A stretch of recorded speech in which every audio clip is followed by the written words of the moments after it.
네, 안녕하세요. 정말 짧게 살펴보는 오늘의 모카 김한영입니다. SBS에서 정말 좋은 뉴스가 나서 이거 꼭 소개해드리려고 합니다. 조회수가 정말 안 나올 것 같은데 그래도 이거는 꼭 말씀드려야 돼. 영상 한번 볼까요? 제동거리 단축, 브레이크 제대로 밟으려면 이런 제목인데요. 그리고 또 여기 보면 얼마 전에 이런 사고가 났다고 해요. 공사 현장에서 여기 카니발 승용차가 공사 현장을 제대로 보지 못하고 들이받은 것 같아요. 제가 봤을 때는 이게 제동을 했는지를 알 수가 없어요. 왜냐면 지금 속도가 전혀 줄지 않고 그냥 들이받거든요. 제동을 안 했을 수도 있겠다는 생각이 드는데 어쨌든 이로써 도로공사 직원은 돌아가시고 운전자는 크게 다쳤다고 해요. 삼가 고인의 명복을 빕니다. 이 밖에도 여러 가지 사고들이 일어났다고 하는데요. 대부분 운전자들이 앞에 장애물이 나타났을 때 제대로 서지 못하고 그냥 들이받는 장면들을 몇 개 더 보여줍니다.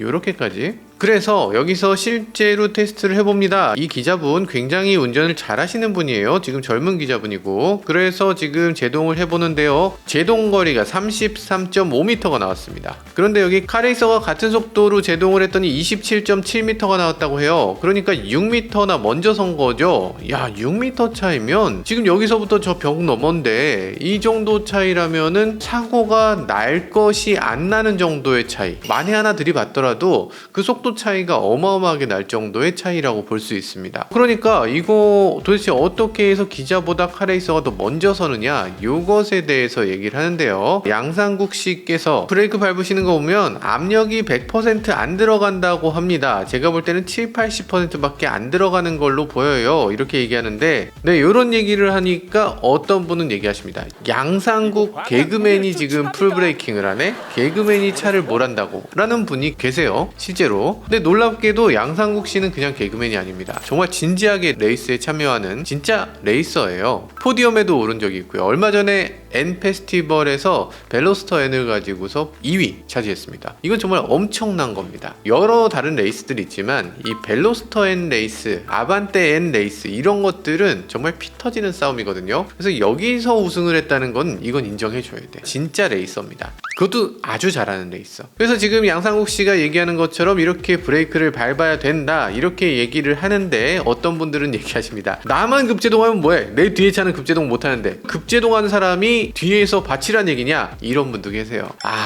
그럼에도 급제동 해야죠. 앞에 사람이 있을 수도 있잖아. 공사 현장일 수도 있잖아요. 내 차가 뒤를 좀 받치더라도 그 사람이 사망하는 것보다 훨씬 낫잖아요. 그러니까 얘기하시는 거죠. 아니, 반대로 그러니까 얘기하는 건가? 남을 위해서 나를 희생하라는 거냐? 이 얘기를 하신 거죠? 당연히 아닙니다. 아니, 뒤에 차가 없을 수도 있잖아. 그리고 내 뒤에 차는 왜 급제동을 못해? 뒤에 차도 급제동 해야죠. 나도 급제동하고 뒤에 차도 급제동 할 수 있어야지. 그거 아니더라도 무엇보다 정말 중요한 것은 급제동은 시속 100km에서 0km가 딱 되는 게 아닙니다. 아무리 세게 밟아도 자동차의 마찰력은 한계가 있기 때문에 어떤 기술을 써도 자동차는 미끄러질 수밖에 없어요. 지금 여기 제동거리 얘기하잖아요. 33m, 27m가 어쨌든 미끄러졌다는 거죠. 지금 이 기자가 굉장히 잘 서서 그렇지 대부분 운전자들은 33m도 아니야. 대부분 40m 이상 밀려나갈 겁니다. 지금 카레이서가 지금 엄청나게 빨리 섰지만 여기서 6m 정도 줄인 거거든요. 어떤 분들에 비해서는 한 10m 줄였을 거야. 근데 이 정도 줄였으면 이거 충분한 겁니까? 상당히 많이 미끄러지는 거죠. 이걸로 사고를 못 막을 수도 있어요. 어쨌든 지금 100km에서 한 30m 가는 동안은 여유가 있는 겁니다. 안에 있는 사람 입장에서는 100km에서 30m 밀리면서 가면 어떻게 됩니까? 이렇게 쏠리겠죠. 이렇게 쏠리면서 막 끼익 하게 되겠지만 다친다거나 이거 못 견딜 정도는 아니겠죠. 반면에 이거 급제동을 못했어. 무제동을 못하고 앞차를 들이받으면 어떻게 됩니까? 그 자리에 멈춥니다. 앞차가 튕겨나가요. 당구공도 이렇게 딱 치면 얘는 멈추고 앞이 튕겨나가잖아. 그런 것처럼 멈춰있는 차를 들이받는 사고를 보면 옆에서 같이 목격하신 분들도 계실 거예요. 당구공처럼 튀어나갑니다. 그 얘기는 뭐다? 내 차는 바로 제로가 되는 거예요. 그러니까 시속 100km에서 바로 제로가 됐을 때 안에 있는 사람들은 어떻게 되겠어?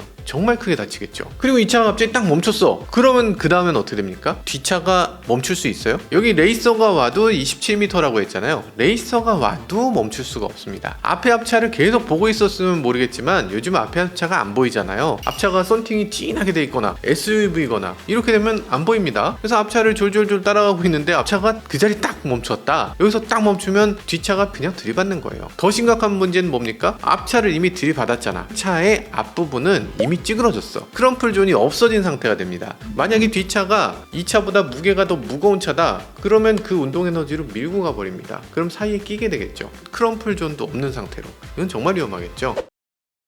이거 아무도 안 보시겠지만 이건 캠페인성이고 정말 여러분들의 안전을 위해서 꼭 필요한 거여서 말씀을 드려요. 일단 뭐가 필요하다? 시트를 조정해야 됩니다. 시트를 조정해서 시트 엉덩이 끝이 완전히 들어갈 정도로 깊숙이 앉으셔야 돼요. 그리고 페달을 더 잘 밟을 수 있도록 페달을 끝까지 밟아도 무릎이 조금 굽어질 정도로 가까이 앉으셔야 됩니다. 나 굽어지는데요? 이러면 안 되고요. 브레이크도 그렇지만 가속 페달도 끝까지 한번 밟아보세요. 끝까지 밟았을 때 만약에 이 무릎이 다 펴진다, 그럼 잘못 앉으신 거예요. 더 당기셔야 됩니다. 그래서 만약에 브레이크를 밟아서 내가 정말 페달을 부러뜨릴 수 있겠구나, 이런 정도의 힘이 나올 만큼 그 정도의 간격으로 앉으셔야 됩니다. 그리고 브레이크는 절대로 부러지지가 않아요. 이건 철로 만들어졌고 그 철이 휘어질지언정 부러지진 않는 형태로 만들어져 있습니다. 두 발로 올라타도 부러지지 않아요.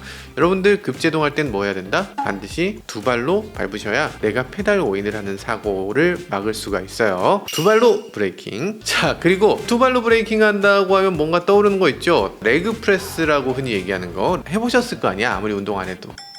안 해봤어? 일단 등받이에 이렇게 딱 기대고 발로 이렇게 우 미는 거잖아. 그래서 이 의자하고 발판 사이에서 내가 힘을 내도록 하는 거죠. 그거 하려면 어떻게 됩니까? 등받이랑 발 사이를 밀어낼 수 있도록 이렇게 간격을 좁게 조정해야 되는 겁니다. 핸들 위치도 중요합니다. 옛날처럼 핸들이 위아래만 움직이는 게 아니죠. 텔레스코픽이라고 해서 앞뒤로도 움직입니다. 핸들을 조정할 때 도대체 어느 정도로 해야 되는지 많이들 모르시는 것 같아요. 핸들이 없으니까 이거 핸들이라고 치고 메인 윗부분 12시 방향에 팔을 이렇게 얹어봐요. 얹어봐서 핸들이 팔목 부분에 놓이도록 해야 됩니다. 여기 놓여야 돼요. 만약에 손끝 여기 닿는다, 이러면 잘못된 겁니다. 손바닥에 닿는다, 잘못된 거예요. 여기까지 와야 됩니다. 이렇게 해서 잡으면 조금 휘어질 거잖아요. 그러니까 핸들을 이렇게 돌렸을 때나 이렇게 돌렸을 때 어떤 상황에서건 이 팔꿈치가 완전히 펴지진 않아야 되는 겁니다. 그래야지만 위급 상황에서 계속 핸들을 좌우로 이렇게 꺾을 수 있게 돼요. 자동차 핸들은 이렇게 기울었잖아요. 만약에 이걸 딱 펴게 되면 핸들을 돌렸을 때 여기로 가면 핸들이 닿지가 않게 됩니다. 그래서 요거를 다 펴면 안 된다는 거예요. 반드시 맨 위까지 가도 팔목에 닿도록 이렇게 만들어 주셔야 됩니다. 그래야 위급 상황에서 핸들을 이렇게 돌릴 수 있게 되는 거죠.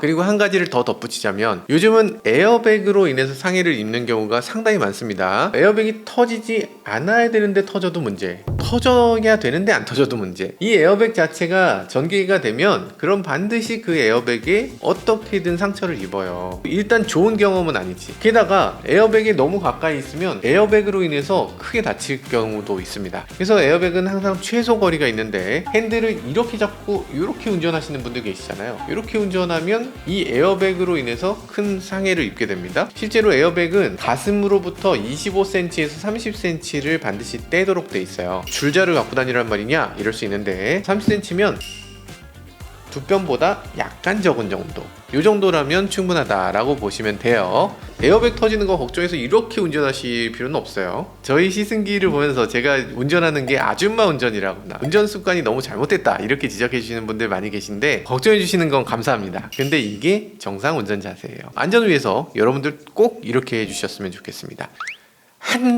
마지막으로 한 가지만 더 하자면, 여러분들 헤드레스트에 아무도 관심이 없으시더라고요. 헤드레스트는 이거 반드시 세워야만 하는 겁니다. 머리 이렇게 뒷부분에 헤드레스트의 중앙이 딱 와야 돼요. 요즘 앉은 키가 크신 남성분들 정말 많잖아요. 우리 회사에 특히 많은데 이분들 이거 앉은 키 큰 분은 헤드레스트를 정말 끝까지 세우셔야 됩니다. 헤드레스트 중앙이 바로 머리 중앙이다. 딱 맞추셔야 돼요. IIHS나 KNCAP나 해외 충돌 테스트들 많이 보잖아요. 이런 거 보면서 와, 요즘 차는 이렇게 안전하구나 하실 텐데, 사실 그거 그냥 안전한 게 아닙니다. 전부 사정 과정이 있어요. 안전벨트 정확하게 매야 되고, 헤드레스트 높이, 더미 높이 딱 맞춰서 재야 되고, 이거를 모두 다 했을 때 안전하다는 거지. 만약에 요거 맞추지 않으면 그럼 안전한 차 없습니다. 무조건 목 부상을 입게 돼요. 그리고 끝으로 무엇보다 안전벨트는 꼭 매시기 바라겠어요. 얼마 전에도 정말 안타까운 사고가 있었는데, 조수석에 있던 아이 엄마가 이건 정말 얘기도 못하겠다. 아무튼 안전벨트를 매지 않으면 정말로 큰일 나고요. 안전벨트 매지 않으면 삥삥삥 소리 나잖아요. 근데 그걸 어떻게 안 매요 하시는 분들 계신데, 안전벨트를 무력화시키는 요런 장치 있죠. 그냥 딱 꽂으면 소리 안 나게 하는 거, 요런 물건을 흔히 팔고 있습니다. 이거 국민 생명을 위협하는 유해 장비인데, 이런 유해 장비를 지금 뭐 쿠팡을 비롯해서 자동차 전문 쇼핑몰이란 데서도 이런 걸 팔고 있어요. 이런 거 파는 거는 정말 어이없죠. 이건 정부에서 꼭 막아줘야 되는 장비라고 생각됩니다. 잔소리를 너무 길게 했던 것 같은데요. 제발 여러분들 모두 자동차 안전하게 타시고 사고 없이 행복한 생활 되시길